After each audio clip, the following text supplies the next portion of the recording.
سلام، امیدوارم حالتون خوب باشه. مهدی مهرانفرید هستم، مدرس در حوزه لینوکس و مت‌باز و مدیر عامل خانه لینوکس ایران. اگر شما علاقه‌مندید که لینوکس رو یاد بگیرید و تو حوزه‌های مختلفی چون ادمنستریشن، شبکه، دیوآپس، دیتا ساینس، بیگ دیتا، آی او تی، توسعه نرم افزار و خیلی حوزه‌های دیگه از اون استفاده کنید و اگر میخواین حرفه‌ای رو بیاموزید، میتونید از پک‌های آموزشی خانه لینوکس استفاده کنید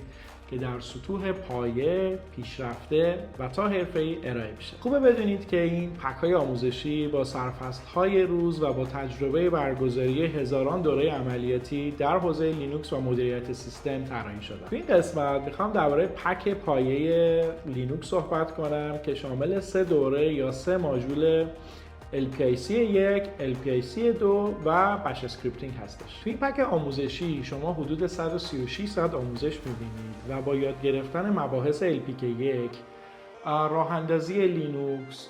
نگهداری لینوکس و ترابل شوت یا همون ABRB رو کاملا تخصصی یاد بگیرید و عملا با یادگیری LPK 1 شما تبدیل به یه لینوکس ادمنستریتور یا به اصطلاح یک لینوکس ادمین میشید. حالا تو ادامه مسیر یادگیریمون تمرکزمون رو میذاریم رو مباحث آموزشی LPIC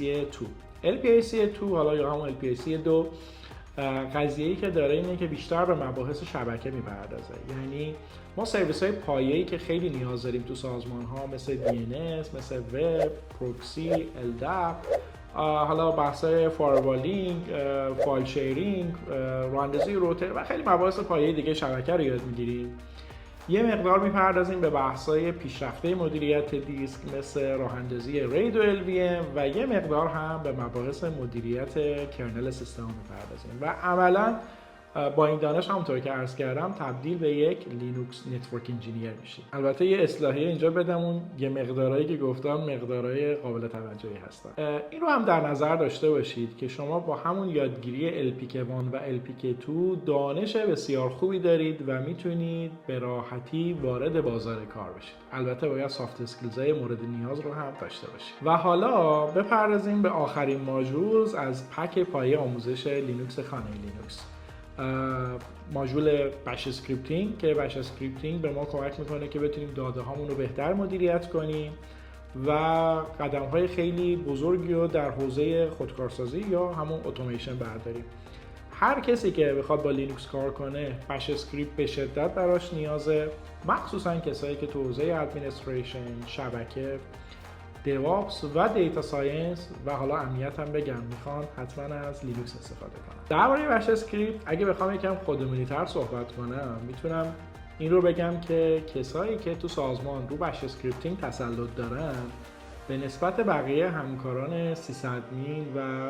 حالا نتورک انجینیرشون میتونیم بگیم چند سرگردن بالاتر هستن. این تاپیک‌های مربوط به پک پایه آموزش خانه لینوکس بودن، اما دقت کنید که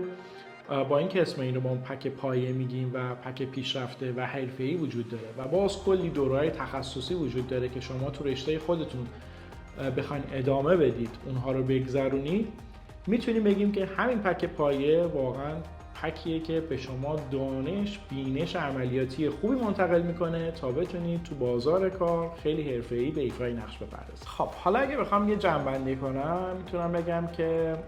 با گذراندن این پک شما میتونید به عنوان یه لینوکس ادمین و لینوکس انجینیری که اتوماسیون هم تسلط داره ورود کنید به بازار کار و اگر وارد حوزه‌های دیگه‌ای چون دیتا ساینس، دیوآپس، کلاود، اینفراستراکچر، امنیت، بک‌اند، دیتابیس، آی او تی، امبدد سیستم و خیلی حوزه‌های دیگه هم بخواید بشید، این پک میتونه 100% واسهتون کارآمد باشه و میتونم بگم مباحثی که تو این پک یاد میگیرید هیچ نقطه تاریکی در اونها نیست و تو همه این حوزه ها میتونه 100%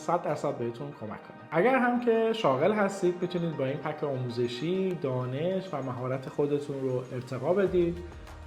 و این پک آموزشی اولین قدم حرفه‌ای و محکم شما خواهد بود در راستای اینکه تبدیل به یک متخصص حرفه لینوکس بشید و در ادامه هم میتونید از آموزش‌های تخصصی که تو پک‌های پیشرفته و حرفه‌ای هست استفاده کنید.